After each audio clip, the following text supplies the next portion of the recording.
say, the course of true love never did run smooth, and my own experience, spanning 13 years, is no exception.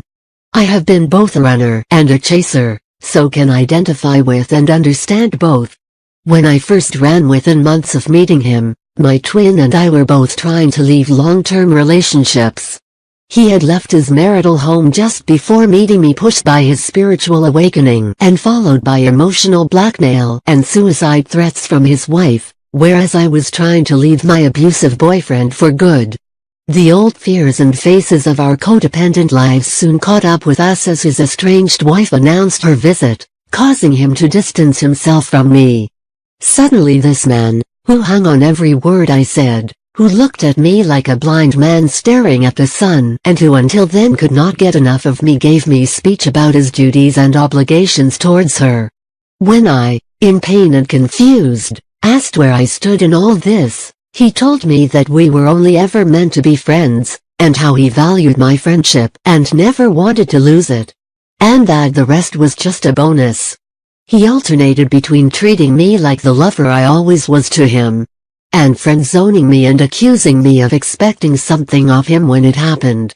At the same time, my ex was harassing me, often refusing to leave my flat and being physically and mentally abusive in the process.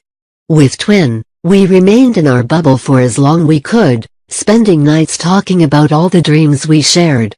One night he turned to me and said, "Wouldn't it be wonderful if we could both wave a magic wand and resolve each other's problems?"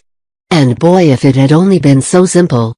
But how to do this when we were so afraid of being hurt by our ex-lovers or of them hurting themselves?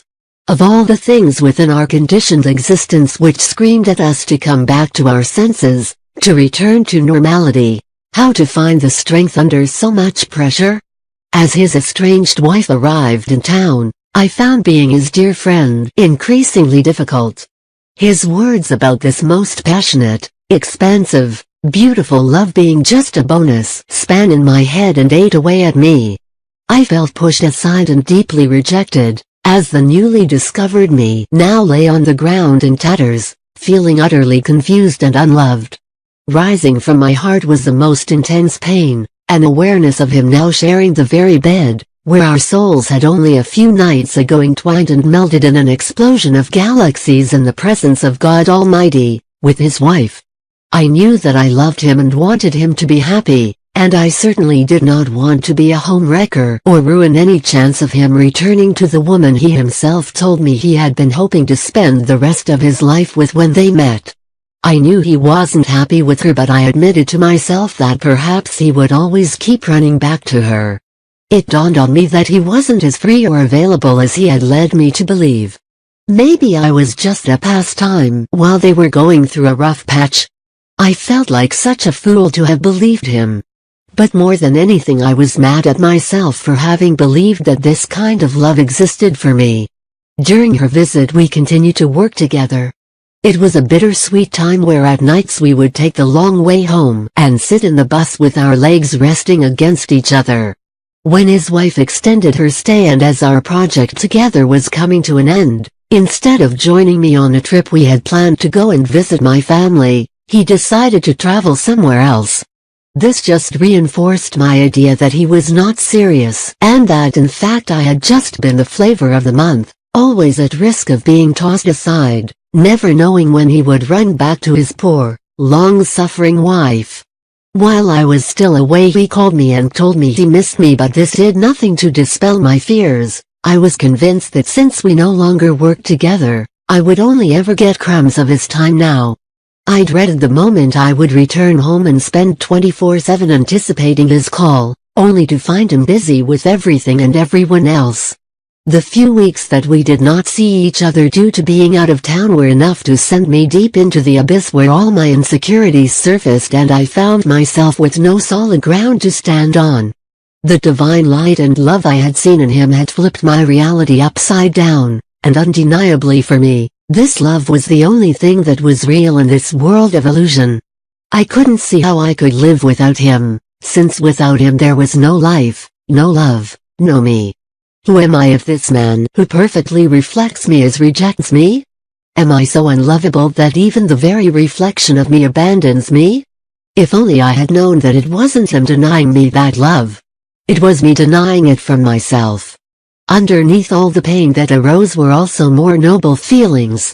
I felt like he was not doing right by his soul, and very strongly felt like I could not just watch him choose more suffering without trying to change him. I wanted him to find peace in his heart. If it meant he needed to be with her or someone else, so be it. I did not want to be there trying to affect the outcome, and I knew if I stayed I would have always hoped he would see the light. I knew that he had to figure it out himself. So many things went through my mind, rejection and my own feelings of unworthiness being the main things.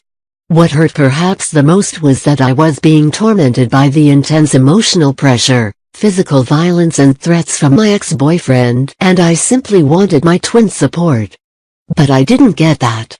This man, who had insisted he would do anything for our friendship, simply wasn't there. If he really did care about me like he said, if he was really such a close friend, then where was he? What was stopping him from being there? If only I had known that he could not be there for me because he was also in pain. Because he was under that same pressure. Also fearing rejection as well as my expectations, even when I insisted I didn't have any, and more than anything, he could not be there for me because he was not there for himself. He distracted himself with travel, projected feelings onto me, and ran, emotionally. It made me want to run to the opposite direction, but faster, and farther.